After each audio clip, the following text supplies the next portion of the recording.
शिमला में ना एक हॉन्टेड हाउस है, हाउस ऑफ दुकानी। कि वहाँ पे ना एक ब्रिटिशर रहता था। ये तब की बात है जब ब्रिटिशर्स यहाँ पे रूल कर रहे थे। उस आदमी के सामने ही कर ली।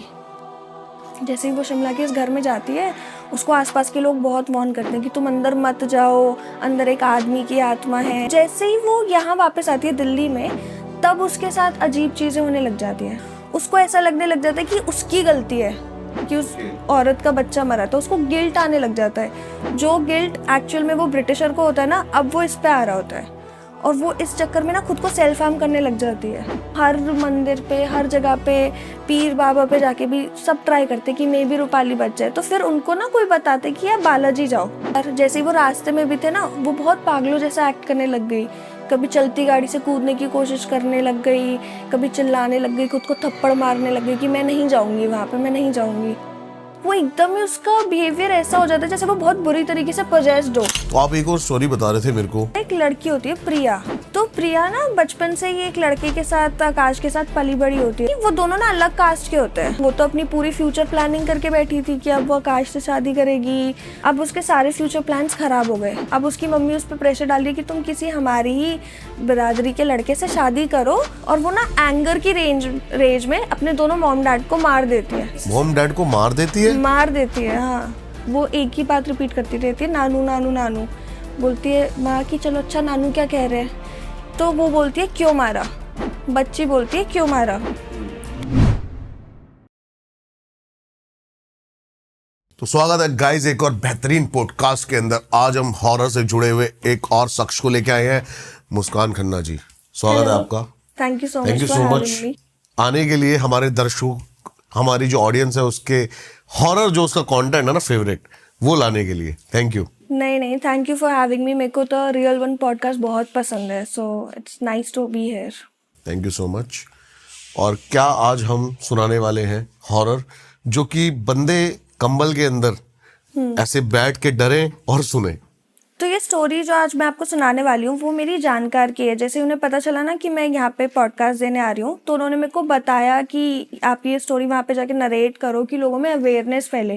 क्योंकि बहुत लोग क्या करते हैं ना, अपनी क्यूरियोसिटी के चक्कर में कुछ ऐसी चीज़ अपने ऊपर ले लेते हैं जो फिर हटाना मुश्किल हो जाता है। तो मेरी जो फ्रेंड है वो उत्तराखंड से है, उनकी एक बड़ी बहन है रूपाली।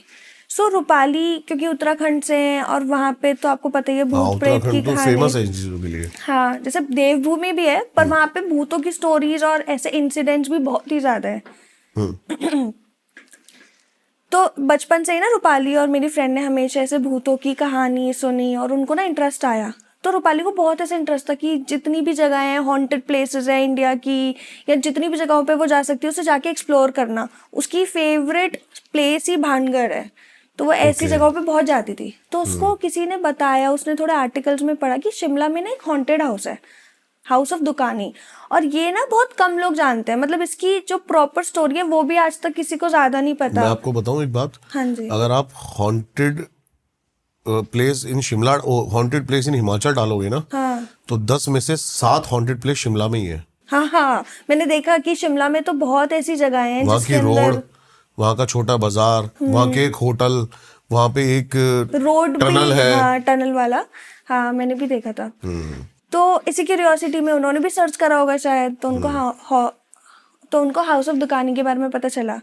तो हाउस ऑफ दुकानी की क्या स्टोरी थी कि वहाँ पे ना एक ब्रिटिशर रहता था। ये तब की बात है जब ब्रिटिशर्स यहाँ पे रूल कर रहे थे। तो वहाँ पे एक ब्रिटिशर रहता था और लाइक दैट टाइम वो ना थोड़ा इंडियंस पे थोड़ा अत्याचार वगैरह करते थे, थोड़ा लेबर वर्क के करने के चक्कर में।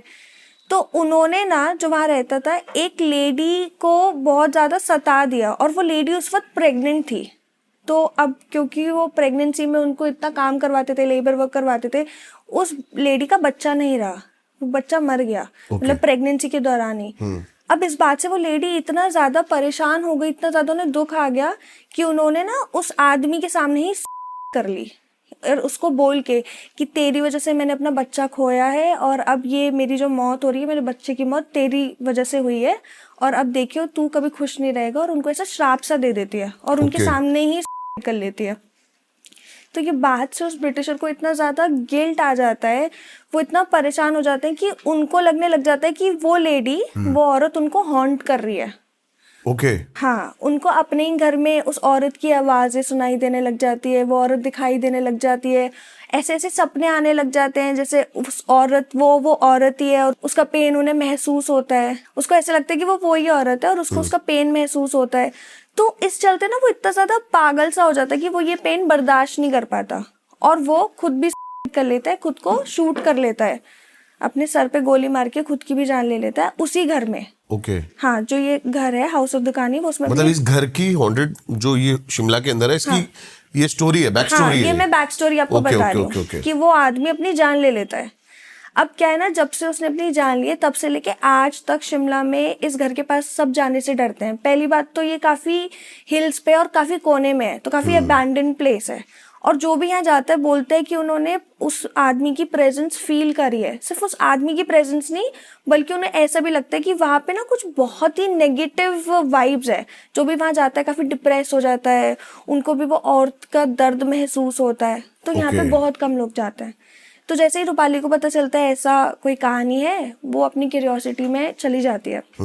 जैसे ही वो शिमला के इस घर में जाती है, उसको आसपास के लोग बहुत वार्न करते हैं कि तुम अंदर मत जाओ, अंदर एक आदमी की आत्मा है। वहाँ के लोकल्स, हाँ, वहाँ के लोकल्स उसे बहुत मना करते हैं क्योंकि वो सबसे पूछ वगैरह के जाती है कि आप मैप पे देख के नहीं जा सकते। तो पूछ के जाती है, सब उसे वार्न करते हैं, वो किसी की बात नहीं सुनती। उसे लगता है कि वो तो उत्तराखंड से है, उसने तो ये सब बचपन से देखा है, उसके साथ कुछ नहीं होगा। सही बात है। तो वो चली जाती है। जब वो जाती है ना, उसे वहाँ कोई नहीं दिखता, तो उसको ऐसा यकीन होता है कि ये तो सिर्फ कहानी है, कुछ नहीं है, भूत कुछ भी नहीं होता। वो ये करके अपने घर वापस आ जाती है। वो वहाँ पे स्टे करती है? नहीं, वहाँ पे अच्छा, बस पूरा देख के ओके, वो बस इतना वापस ही? आ जाती है। ओके, हाँ, ओके। उसको लगता है कि कुछ है नहीं, अब क्या करे, टाइम वेस्ट हो गया, वो वापस आ जाती है। जैसे ही वो यहाँ वापस आती है दिल्ली में, तब उसके साथ अजीब चीजें होने लग जाती है। क्या? स्टार्टिंग में तो उसको ना नाइटमेयर्स आने लगते हैं, और नाइटमेयर्स भी ना विजन्स जैसे, कि जैसे वो ब्रिटिशर आदमी है, उसको उसकी पूरी लाइफ लाइन दिख रही है, लाइफ टाइम दिख रहा है कि वो कैसे अत्याचार करता था इंडियंस पे। ओके। कि कैसे एक औरत थी और औरत का बच्चा गिर गया था इस सारी आदमी back की वजह stories। से। हाँ, ये सारी बैक स्टोरी उसे विजन्स के तौर पे अपने सपनों पे आने लगती है, और बहुत और ऐसे सपने आते हैं जो काफी उस ब्रिटिशर से रिलेटेड ही होते हैं। ओके। तो क्योंकि उसको ये कहानी थोड़ी बहुत पता होती है, तो वो भी ना ऐसा सोचती है कि शायद मुझे कहानी पता थी, तो सपनों में आ जाता है। ज्यादा वो इस बारे में सोचती नहीं है स्टार्टिंग के 5-6 दिन तो, पर ना उसके साथ फिर बहुत और वियर्ड चीजें होने लग जाती है। धीरे धीरे ना वो थोड़ा डिप्रेशन से में जाने लग जाती है। उसको ऐसा लगने लग जाता है कि उसकी गलती है कि उस औरत का बच्चा मरा, तो उसको गिल्ट आने लग जाता है। जो गिल्ट एक्चुअल में वो ब्रिटिशर को होता है ना, अब वो इस पे आ रहा होता है, और वो इस चक्कर में ना खुद को सेल्फ हार्म करने लग जाती है। कभी अपना हाथ काटती है, कभी कोई दवाई खा लेगी, कभी करने की कोशिश करेगी। तो बहुत ऐसी चीजें होने लग जाती है, जिसके बाद ना रूपाली की फैमिली पूरी घबरा जाती है कि रूपाली को एकदम से ऐसा क्या हुआ। वैसे रूपाली का जो नेचर है ना, वो काफी बबली था, घूमना फिरना बहुत पसंद करती थी, पर जब से वो शिमला से वापस आई है ना, तब से बहुत डिप्रेस रहना स्टार्ट कर दिया। सोना नहीं था, नाइटमेयर्स आते थे तो 3-3 दिन तक सो नहीं पा रही थी, खाना बहुत कम खाती थी, तबियत बिगड़ती रहती थी, और हाथों पैरों पे हमेशा कुछ ना कुछ निशान रहता था। कभी उसने खुद चोट मार ली, कभी अपने आप ही ऐसे निशान आने लग गए जिसके पीछे कोई रीजन भी नहीं है। तो ये सब देख के ना पेरेंट्स डिसाइड करते हैं कि शायद कुछ मेंटल प्रॉब्लम है, तो इनको थेरेपी में भेजो। ठीक है। तो ये थेरेपी में जाती है, और थेरेपी में जाके ना सब बताती हैं ऐसा ऐसा हुआ। पर आपको तो पता ही है, थेरेपी वाले नहीं बिलीव करते कि हो सकता है कि हॉन्टेड हाउस की वजह से हो, या हो सकता है कोई स्पिरिट की वजह से हो। तो वो उनको लगता है कि मे बी कुछ पास्ट ट्रॉमा हो, डिप्रेशन हो, वर्क स्ट्रेस हो, तो सब ना इसे दवाइयों पर डाल देते हैं। ओके। दवाइयाँ खाओ, एंजाइटी पिल्स वगैरह ये सब खाओ। पर इसकी हालत ना, रूपाली की हालत बिगड़ती ही रहती है। हर दिन के साथ ही जितने सुसाइड अटेम्प्ट्स होते हैं वो बढ़ाती ही रहती है। तो पेरेंट्स बहुत डर जाते हैं कि नहीं हो पाएगा, अब तो कुछ करना पड़ेगा। तो पेरेंट्स इसको एडमिट करने की भी कोशिश करते हैं, पर जैसे ही मेंटल इंस्टीट्यूट में एडमिट करने की बात आती है, रूपाली बहुत वो कर देती है, डर भी जाती है और बहुत ज्यादा सीन क्रिएट कर देती है, नहीं होने नहीं देती। तो इसके बाद क्या होता है ना, रूपाली को कुछ दिन के लिए एक मंदिर पे लेके जाते हैं लोग अपने उत्तराखंड में ही। जैसे ये लोग तो उत्तराखंड से ही थे, तो उत्तराखंड में ये डिसाइड करते हैं कि रूपाली की पूजा वगैरह कराएंगे और वहीं पे इसका इलाज कराएंगे कि शायद ये मेंटल बीमारी नहीं है, अब उत्तराखंड लेके जाओ। तो ये लोग ना उत्तराखंड पे लेके जाते हैं। जैसे ये उत्तराखंड पे लेके जाते हैं, रूपाली की तबीयत और बिगड़ जाती है, क्योंकि कभी कभी क्या होता है ना, जब हम इन सब चीजों को हटाने की कोशिश करते हैं और वो चीज नहीं हटती, तो वो और एक्सेलरेट हो जाती है, और बढ़ जाती है। तो उत्तराखंड जाके ना रूपाली की और हालत खराब हो गई। वो अब वो आदमियों जैसी आवाज में बात करने लग गई। अब उसके हाथ पैर पे इतने गहरे गहरे निशान आने लग गए, नील के निशान, कि जैसे किसी ने उसे मारा पीटा हो या कुछ हुआ हो उसके साथ। वो ऐसी ऐसी बातें करने लग गई जो उसको पता भी नहीं थी, मतलब पहले के टाइम की ब्रिटिश रूल की बात है। तो ये सब देख के लोग बहुत डर जाते हैं, और ये केस ना बहुत एक्सट्रीम होता जाता है। और वहाँ पे भी जिन पंडित से वो बात करते बताते हैं, वो भी यही बोलते हैं कि इसके ऊपर किसी आत्मा का साया है और वो ऐसे नहीं जाएगा। अब आपकी बेटी का बचना बहुत मुश्किल है, तो अब माँ बाप तो डर ही जाते हैं। सही बात है। माँ बाप तो क्या ही करेंगे, तो वो हर मंदिर पे, हर जगह पे, पीर बाबा पे जाके भी सब ट्राई करते कि मे भी रूपाली बच जाए। तो फिर उनको ना कोई बताते कि आप बालाजी जाओ, जैसे मेहंदीपुर बालाजी बहुत फेमस है। हाँ। आपने मेहंदीपुर बालाजी के बारे में सुन रखा होगा। मैं गया भी हूँ। हाँ, कि वहाँ पे तो ऐसा बोलते हैं कि कुछ भी आपके ऊपर हो आप सही हो जाओगे। वो जो लैंड एनर्जी है ना उसकी, हाँ, वो इतनी ज्यादा पॉजिटिव है कि वो कोई भी जो पोजीशन है ना, वो वहां पर जैसे ही जाएगा ना, वो एक्सीलरेट हो जाएगा और वो दिख जाएगा कि कुछ है। हाँ, उनकी हरकतों वो में हाइड पता नहीं चल कर पाएगा जाएगा। अपने आप को। तो जैसे वो उत्तराखंड से वापस आए, उन्होंने डिसाइड करा कि नहीं, अब तो ये केस बहुत एक्सट्रीम हो गया है, इन्हें मेहंदीपुर बालाजी लेके जाते हैं। तो वो से मेहंदीपुर बालाजी भी ले गए, पर वो जाने को ही नहीं तैयार। जैसे ही वो रास्ते में भी थे ना, वो बहुत पागलों जैसा एक्ट करने लग गई। कभी चलती गाड़ी से कूदने की कोशिश करने लग गई, कभी चिल्लाने लग गई, खुद को थप्पड़ मारने लग गई कि मैं नहीं जाऊंगी वहां पे, मैं नहीं जाऊंगी। फिर भी उसके पेरेंट्स उसे कैसे तो हाथ वाथ पकड़ के जबरदस्ती ले जाते हैं। और जैसे ही वो उस एरिया के पास भी जाने लगते हैं ना, अभी 1-2 किलोमीटर के पास ही, वो एकदम ही उसका बिहेवियर ऐसा हो जाता है जैसे वो बहुत बुरी तरीके से पोजेस्ड हो। जैसे अगर आपने वीडियोस भी देखे हो, वहां पे औरतें या जो भी पोजेस्ड होता है, बहुत बुरी तरीके से ड्रामा क्रिएट करते हैं। हाँ, ड्रामा क्रिएट करते हैं, पूरा सर्वर हिला रहे हैं, हाथ पैर मार रहे हैं, अपने आप को हर्ट कर रहे हैं, घूम रहे हैं, चिल्ला रहे हैं। तो रूपाली की भी हरकतें वैसी हो गई। तो पेरेंट्स समझ गए आपको क्या जब मैं छोटा था ना, तो मैं इन सब चीजों को ड्रामा समझता था। अच्छा। आप क्या सोचते थे इनके बारे में? जब मैं छोटी थी, मैं तब गई थी एक्चुअली यहाँ पे। हाँ। और मेरे नहीं, को वो ऐसा बिहेव क्यों करते हैं कि सर घुमा रहे हैं और बॉडी शिवरिंग कर रही है? हाँ, इसके रीजन पता है? नहीं, मेरे को तो बहुत ही डर लगता था कि ऐसा होगा। कंतारा मूवी देखी है? नहीं, अभी तो नहीं। कंतारा मूवी नहीं देखी? नहीं। जब उसके अंदर देव आते हैं तो वो बॉडी बहुत ज्यादा वाइब्रेशन करने लग जाती है, बिकॉज हमारी बॉडी का ऑरा इतना ज्यादा वीक है कि वो इतनी हाई एनर्जी लेने के लिए कैपेबल नहीं है। हाँ। तो इसीलिए जो ह्यूमन बिहेवियर है वो ये बिहेव करने लग जाता है। अच्छा, इसलिए कूदना, वाइब्रेशंस और ऐसा एनर्जी। आपके अंदर ऑलरेडी एक एनर्जी है, एक और एनर्जी आपके अंदर आके एक ड्रामा क्रिएट कर रही है, वो अंदर लड़ रहे हैं। सही बात है। ये केस हो जाता है। इसलिए शायद वहां पे जाके लोग इतना ज्यादा अपनी बॉडी से एक्सप्रेस करते हैं, बहुत ज्यादा। वहाँ की लैंड एनर्जी ऐसी है मेहंदीपुर बालाजी की। क्या बता रहे थे आप, बताओ। तो हाँ, तो जैसे वो मेहंदीपुर जाते हैं, उसकी हालत बहुत बिगड़ जाती है। तो वहाँ पे ना उन्हें मिलते हैं लोग कि आप ऐसा ऐसा करो। वो ना पूरा प्रोसीजर करते हैं रूपाली के साथ, पूजा पाठ करवाना, रिस्ट्रिक्शंस देना कि अब ये ऐसा ऐसा नहीं कर सकती। और वो 1 हफ्ते वहीं रहती है, 1 हफ्ते पूरा प्रोसेस चलता है उसे ठीक करने का, और तब जाके उसका थोड़ा नॉर्मल बिहेवियर वापस आता है। और ये लोग वापस आते हैं, तब वहाँ पे पता चलता है कि वो जो आदमी था, वो ब्रिटिशर था, उन्होंने ही रूपाली को पोजेस कर रखा होता है बेसिकली। और क्योंकि वो ब्रिटिशर गिल्ट में मरा होता है कि उसने एक औरत का बच्चा मार दिया और औरत ने सुसाइड कर ली, तो वो सारा गिल्ट रूपाली को आ जाता है। और वो आदमी ने भी सुसाइड करी होती है, इसलिए बार बार रूपाली भी सुसाइड करने की कोशिश कर रही होती है उस गिल्ट की वजह से कि अब मैं तो नहीं जीना चाहती, अब मैं मरूंगी। क्योंकि क्या होता है ना, जब कोई इंसान मरता है तो उसके इमोशंस वहीं स्टक रह जाते हैं, वो जब स्पिरिट के अंदर स्टक रह जाते हैं, लूप में फंस जाते हैं। और अगर किसी पे वो पोजेशन आता है ना, तो वो सारे इमोशंस उस आदमी में आ जाते हैं जिसपे पोजेशन होता है, और वो आदमी भी वैसे ही एक्ट करने लग जाता है। तो रूपाली के केस से मतलब मेरे को तो ये समझ आता है कि कभी कभी होता है ना कि लोगों ने बताया डरावनी जगह मत जाओ, और लोग क्यूरियोसिटी में चले जाते हैं कि अरे हमें कुछ नहीं होता, बट ऐसा होता है, रियल में होता है। जैसे रूपाली के साथ भी यही हुआ, वो चली तो गई, पर फिर उसके अब ये बात को भी इतने साल हो गए, 3-4 साल उसके वैसे वेस्ट हो गए। अब वो इतनी बड़ी है, उनकी पूरी करियर खराब हो गया, उनकी लव लाइफ खराब हो गई, सब कुछ खराब हो गया, सिर्फ इसलिए क्योंकि उन्हें एक जगह जानी थी, देखना था क्या है वहां पे। और देख भी लिया, महसूस भी कर लिया, और अब और वो चीज उसके पीछे साथ आ गई। पीछे साथ आ गई। ये बहुत होता है। ये तो है, और क्यूरियोसिटी की वजह से ही ज्यादा होता है। अभी जैसे मैंने बताया, उसकी फेवरेट प्लेस भी भानगढ़ है। अगर उसको पता चला कि ये डरावनी जगह है तो वो जरूर जाएगी। और ऐसे सिर्फ रूपाली का नहीं, बहुत लोग ऐसे करते हैं। इसके पीछे का रीजन पता है? मेरे ख्याल से तो सिर्फ क्यूरियोसिटी। नहीं, तो फिर ग्रह, एस्ट्रोलॉजी अच्छा। पढ़ोगे जब आप, तो पता लगेगा कि कुछ ग्रह नक्षत्र आपके ऐसे बने होते हैं जो आपको ये चीज अट्रैक्ट करती है।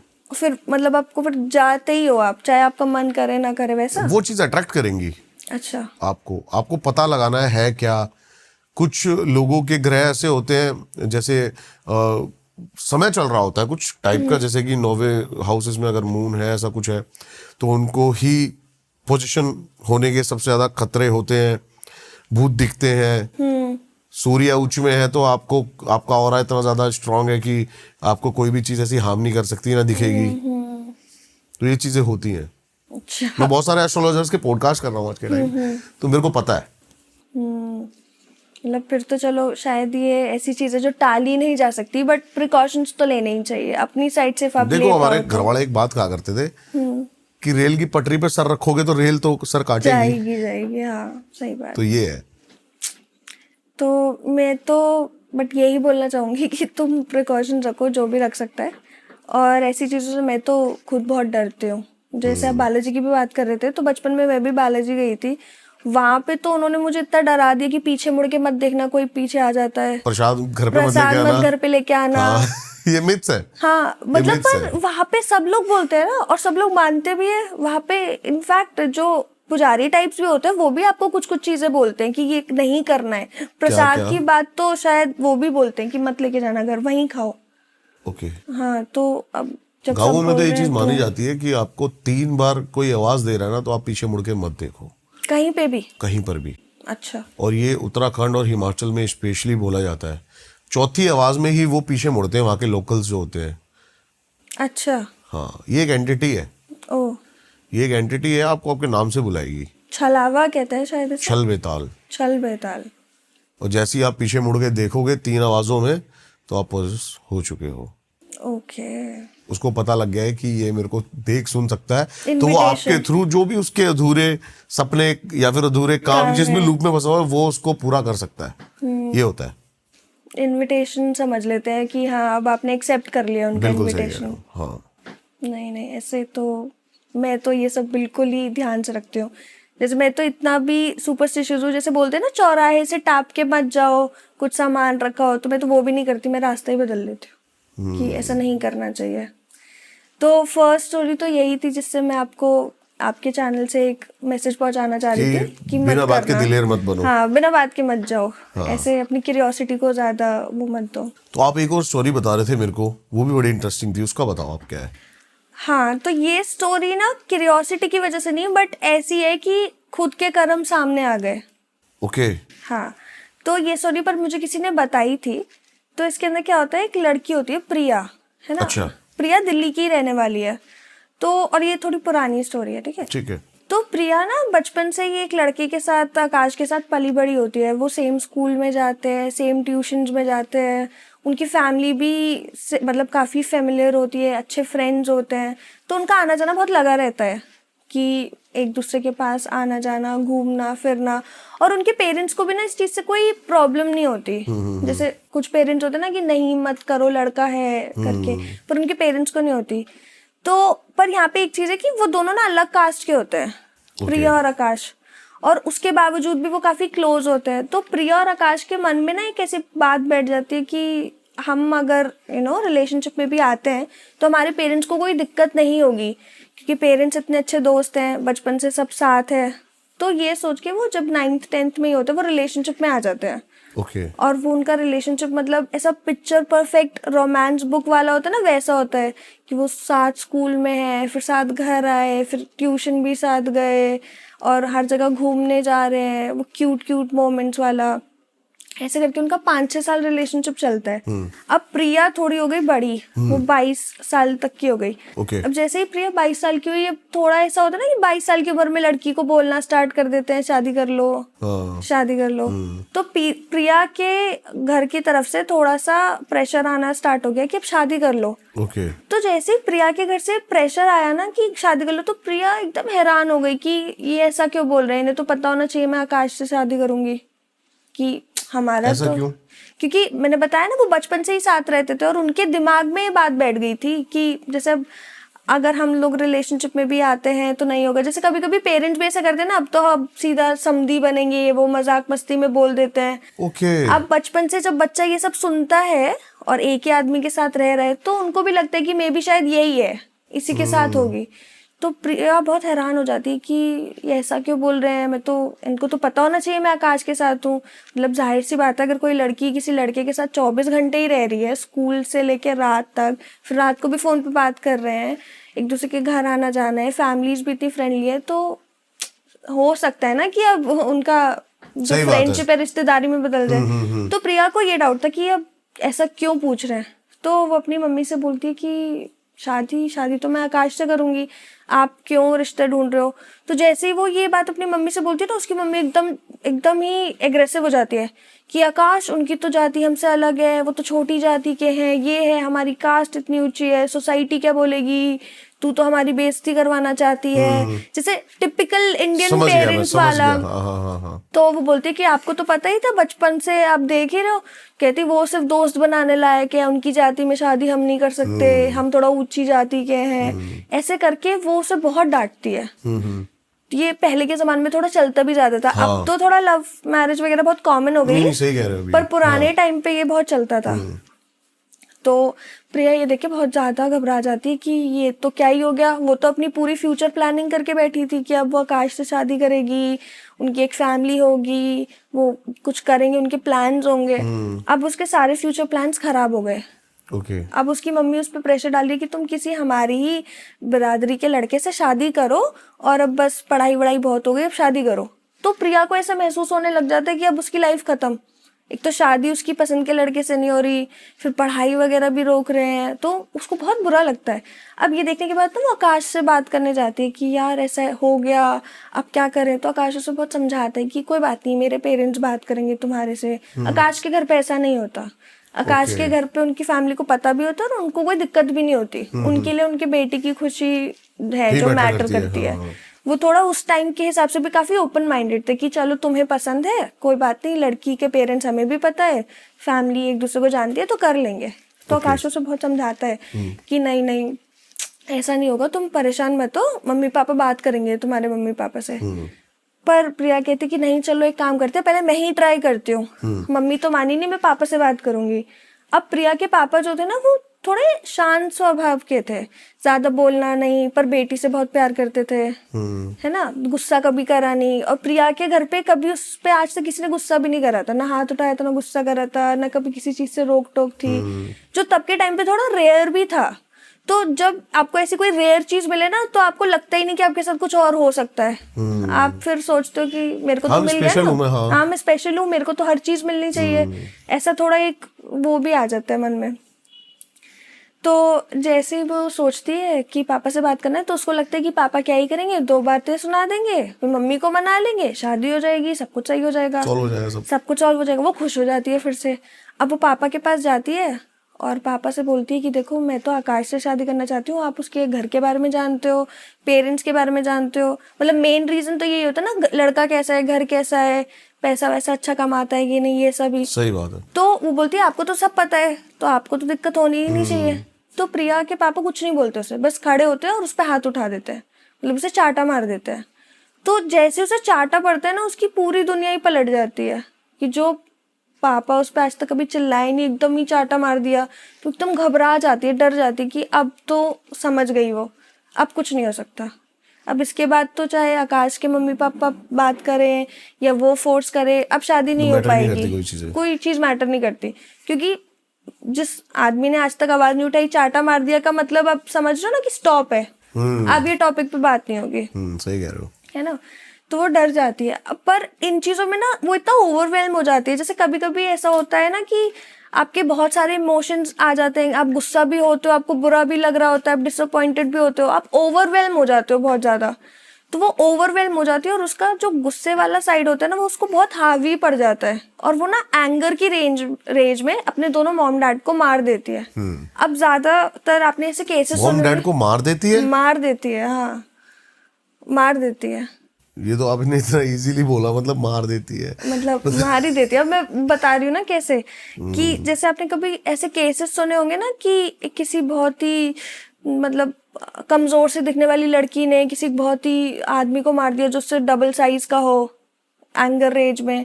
ऐसे तब होता है जब हम इमोशंस बहुत ओवरवेल्म हो जाते हैं ना, तो कुछ केमिकल रिएक्शंस होते हैं हमारे ब्रेन में जिसकी वजह से हमारी जो स्ट्रेंथ होती है ना वो *10 हो जाती है। ओके। हाँ, और उस एक पॉइंट पे हम अपनी स्ट्रेंथ से बहुत ज्यादा कुछ भी कर लेते हैं। तो वो इतना उस गुस्से में आ चुकी होती है ये सोच के कि अब उसकी फैमिली ने उसके सपने खराब कर दिया, वो शादी वगैरह नहीं कर पाएगी, कि वो अपने मॉम डैड को ख़त्म कर देती है, मार देती है। किचन में जाती है और चाकू से अपने दोनों मॉम डैड पे हमला करके उनकी जान खत्म कर देती है। तो अब उसके बाद वो 2-3 घंटे तक ना लगातार इसी एंगर रेज में रहती है। उसे समझ भी नहीं आता उसने क्या करा, उसको पता ही नहीं चलता कि अब तो मॉम डैड को मार दिया, अब क्या करना है। 2-3 घंटे बाद उसे थोड़ा सा रियलाइज होता है, अब उसको थोड़ा गुस्सा शांत होने लगता है, उसके इमोशंस कंट्रोल में आने लगते हैं। अब उसको रियलाइज होता है कि उसने क्या करा। तो अब वो सोचती है, पूरी रात बैठ के सोचती है कि अब क्या करना है, कि अब मैं पुलिस में जाऊं, मैं आकाश को बताऊं, मैं कैसे मॉम डैड को वापस लाऊं, क्या करना चाहिए क्या नहीं करना चाहिए। अब सोचो ना 22 साल की लड़की जो गुस्से गुस्से में मॉम डैड पे हमला कर दिया, मर गए वो लोग, अब क्या करेगी। पूरी बॉडी है उसके सामने, 2 बॉडीज है, खून है हर जगह। तो बहुत सोचती है रात को। फिर वो सोचती है कि अब मैं मॉम डैड को तो वापस नहीं ला सकती, अब मैं इनको डिस्पोज कर देती हूँ, मैं ऐसा छुटकारा पा लेती हूँ कि किसी को पता ना चले कि घर पे क्या हुआ है। और क्योंकि ये पुराने समय की बात है, तो तब ना दिल्ली के मकान ऐसे नहीं हुआ करते थे कि बहुत पास पास हैं कि किसी को पता चले कि आवाज चली गई हो मे बी। तो उसके लिए बहुत ही परफेक्ट था वो टाइम, कि अब डिस्पोज करना भी बहुत ईजी और पकड़े जाने का कोई वो चांस ही नहीं था। किया क्या उसने? वही उसने सोचा कि अब क्या करना है, और थोड़ा ही रात को उसने दिमाग वगैरह लगाया और एक एक करके अपने दोनों पेरेंट्स को बाहर लेके गई और बाहर जाके उसने दूर कहीं उन्हें डिस्पोज कर दिया। ठीक है, अब पेरेंट्स से तो उसने छुटकारा पा लिया बॉडी से, पर अब घर में पता तो चल रहा था, खून था हर जगह, चाकू वाकू गिरा पड़ा था। तो उसने ना पूरी रात लगा के, पूरा दिन लगा के वो घर साफ करा एकदम, कि किसी को पता ही ना चले, कि अगले दिन अगर कोई घर पे आए तो उन्हें शक भी ना हो कि यहाँ पे क्या हुआ था। 2-4 चीजें टूटी थी, वो सारी चीजें फेंक दी, घर साफ कर दिया, खून के धब्बे हटा दिए। तो ये सब करने के बाद वो सोचती है कहानी, कि मैं सबको बताऊंगी कि मेरे पेरेंट्स तो गांव वापस चले गए हैं, वो भी इसलिए क्योंकि मैंने उनसे शादी की जिद करी, तो उन्होंने बोला कि हम तुझसे नाता तोड़ रहे हैं और हम गांव जा रहे हैं, 1-2 महीने के लिए हम गांव चले जाएंगे। तो ये कहानी काफी बिलीवेबल भी थी, क्योंकि आकाश को तो पहले से ही पता था कि पेरेंट्स खिलाफ हैं, और किसी और से इतना ज्यादा मतलब नहीं था। नहीं, अभी तक तो उसने किसी को कुछ नहीं बताया। अभी वो सोच रही है मैं क्या करूं।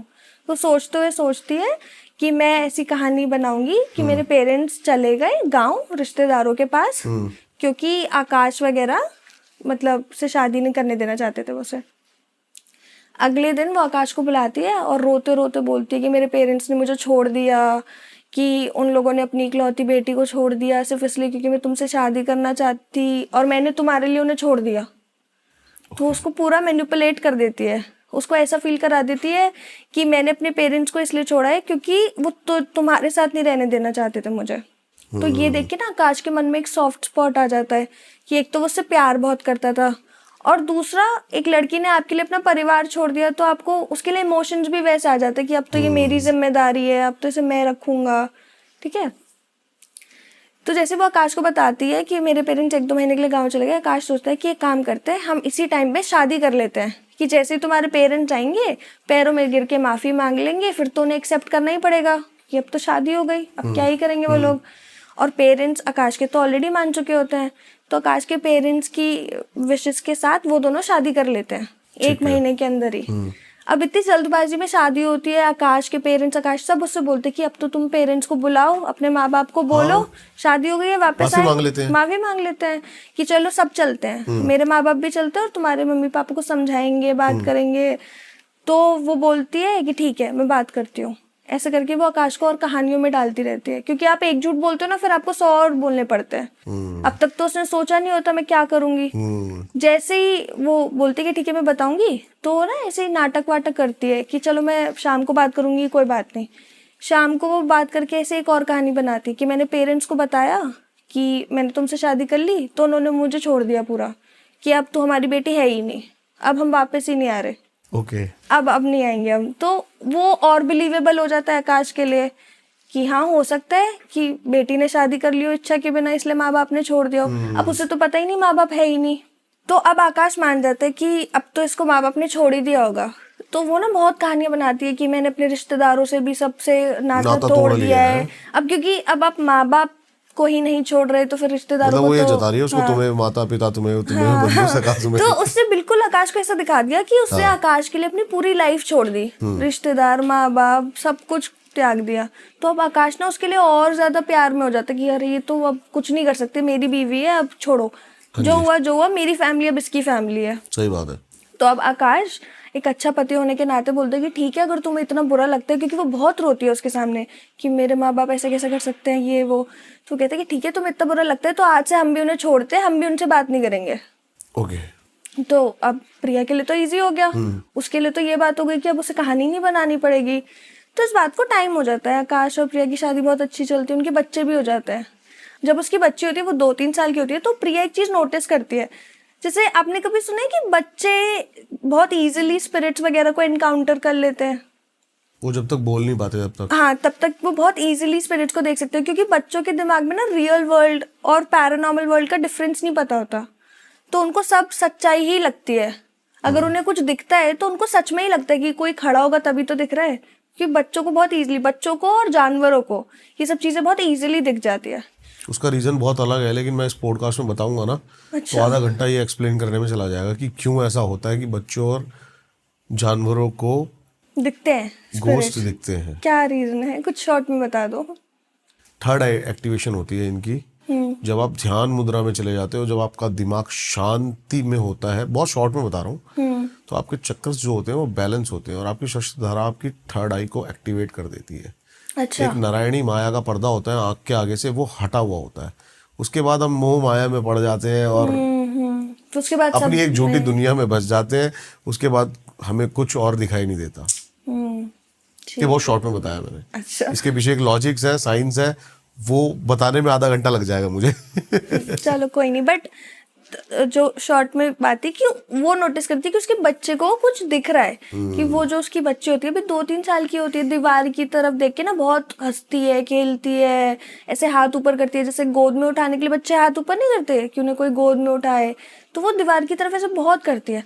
उसको पहले लगता है कि सब बच्चे करते हैं, इसमें कुछ हैरानी की बात तो है नहीं, सारे बच्चे ही ऐसे करते हैं, और वो इस बात को इग्नोर कर देती है। पर बहुत टाइम हो जाता है, 1 साल हो जाता है, उसकी बच्ची ऐसे करती रहती है, और अब ना उसकी बच्ची नानू नानू बोलने लग गई, ऐसे दीवार में देख के या हवा पे देख के नानू नानू बोलने लग गई।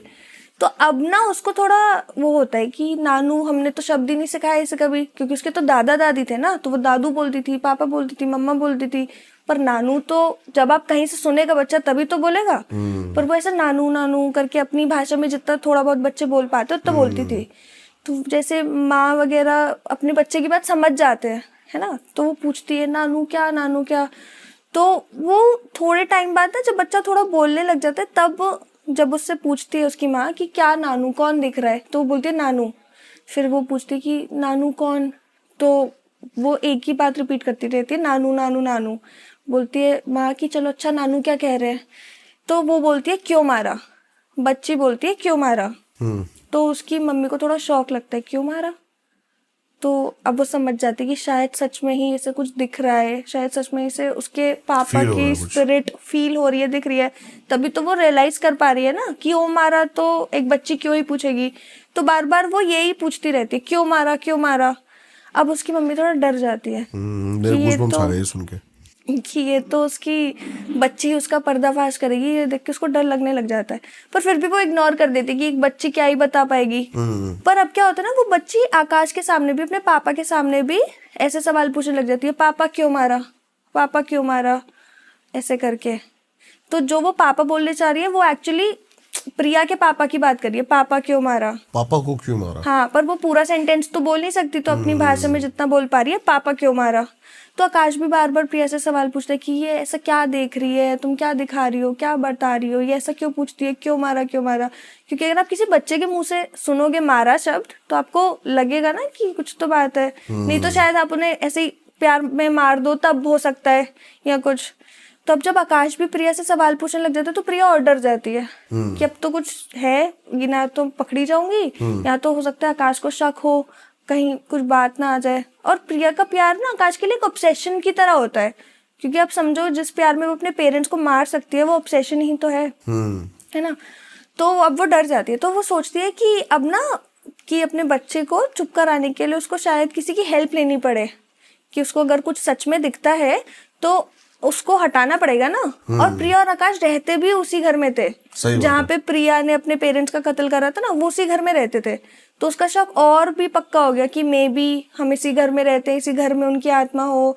और ऐसा भी होता है ना जब कोई मरता है, और स्पेशली हिंदू धर्म में, और अगर उनका क्रियाकर्म ना करो, उनकी जो एक पूरी लास्ट रिचुअल्स ना करो ना, तो आत्मा भटकती है। तो प्रिया को लगता है कि मैंने तो बस ऐसे डिस्पोज कर दिया था, मैंने कुछ करा भी नहीं, लास्ट रिचुअल्स भी नहीं करे, तो हो सकता है इनकी आत्मा भटक रही हो और मुझे किसी की मदद लेनी पड़ेगी। तो प्रिया एक आदमी को ढूंढती है जो ऐसा बोलता है कि उसको तंत्र विद्या आती है। तो प्रिया को लगता है शायद यही अब इसकी मदद कर सकता है। प्रिया उस आदमी के पास जाती है और उसको पूरी बात बताती है कि ऐसे ऐसे मैंने अपने माँ बाप का कत्ल करा था, अब मेरी बेटी को मेरे पिता दिखते हैं और वो उससे पूछते हैं क्यों मारा, और मेरे को लगता है कि मेरे पति को ये बात ना पता चल जाए, इसलिए आप वो करो, कुछ मुझे उसका उपाय दो। तो वो तांत्रिक प्रिया के साथ घर आता है। वो तांत्रिक जब घर आता है वो आदमी, तो वो बात कंफर्म करता है कि हाँ, तुम्हारे माँ बाप की आत्मा अभी भी इस घर में कैद है और वो तुम्हारी बच्ची से बहुत लगाव में है। क्योंकि अब उनके लिए तो वो उनकी नातिन हुई ना, सही बात है। और अब उनकी बेटी ने मार दिया तो उनको तो उनकी बेटी अब उस बच्ची में ही दिखने लग गई। तो वो उस बच्ची से बहुत अटैच्ड हो गए थे वो दोनों स्पिरिट्स। तो वो बोलते हैं कि अब तुम्हारे जो माता पिता है वो तुम्हारी बच्ची को नहीं छोड़ेंगे, उसे कोई हानि भी नहीं पहुंचाएंगे पर छोड़ेंगे भी नहीं। कभी कभी स्पिरिट्स आपके जो लव्ड वंस की होती है वो आपके आसपास रहती है, आपको कभी बुरा नहीं करती पर आपके आसपास हमेशा रहती है। तो ये देख के वो और डर जाती है कि अगर ऐसी बात है तो जैसे ही थोड़ी बड़ी होगी वो बच्ची तो शायद वो अपने पापा को बता सकती है सारा सच, या शायद उसको पता चल जाए। अगर ऐसी बात है तो वो मेरे बारे में क्या सोचेगी। नहीं उसको नहीं मारती। आप ऐसे हैरान हो गए ना कि उसको भी मार देगी। नहीं, अभी तक तो ऐसा कुछ नहीं हुआ, पर आगे देखो। तो फिर क्या होता है, उसको लगता है कि अब तो मेरा भांडा फूट सकता है, तो क्या करती है, उस बच्ची को पीटना चालू कर देती है। जैसे ही वो बोले ना पापा क्यों मारा, वो उसे पीटती है। अब बच्चों के साथ तो है कि अगर आप उन्हें कुछ करने से रोकोगे, पीटोगे, तो वो सहम जाएंगे ना, वो नहीं करेंगे वो हरकतें। अब वो अपनी बेटी को मार रही होती कि ना बोले, तो बेटी भी चुप हो जाती है कुछ दिन बाद।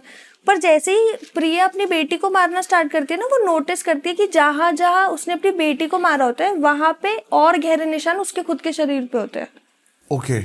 कि जितना वो उस बेटी को हार्म करती है ना, उतना ही उसके पेरेंट्स की स्पिरिट्स उसको हार्म करती है। उसके ही शरीर पे वो निशान आने लग जाते हैं। तो वो ये सब देख के बहुत डर जाती है कि ये स्पिरिट्स तो अब मेरे को नहीं छोड़ेंगी क्योंकि मैंने बच्ची पे हाथ उठा दिया।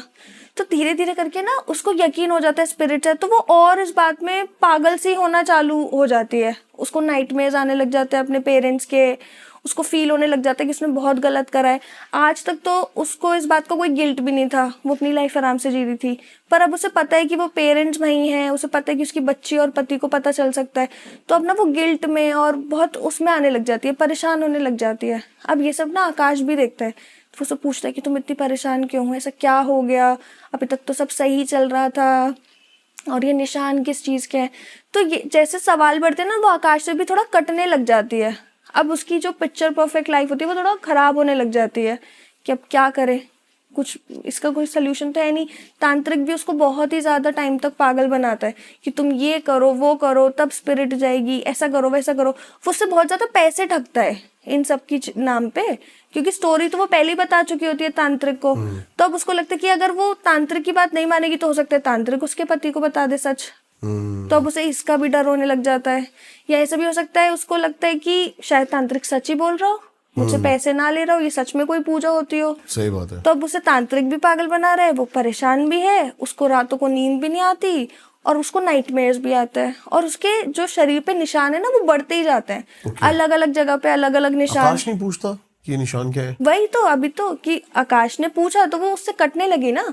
अब जब बार बार उसका पति से पूछ रहा है, उसके पास कोई आंसर ही नहीं है, तो लड़ने लगी, बात कम कर दी कि नहीं अपना काम करो। हाँ, तो वो पूरी अकेले हो जाती है। वो ना तो अपनी बच्ची का ध्यान रखती है, ना तो अपने पति से बात करती है, ना उसके साथ ज्यादा कुछ प्यार व्यार कुछ भी नहीं, सबसे अलग हो जाती है। सब कुछ किया था उससे ही अलग हो गई। और वो भी कर्म सामने आ गए ना।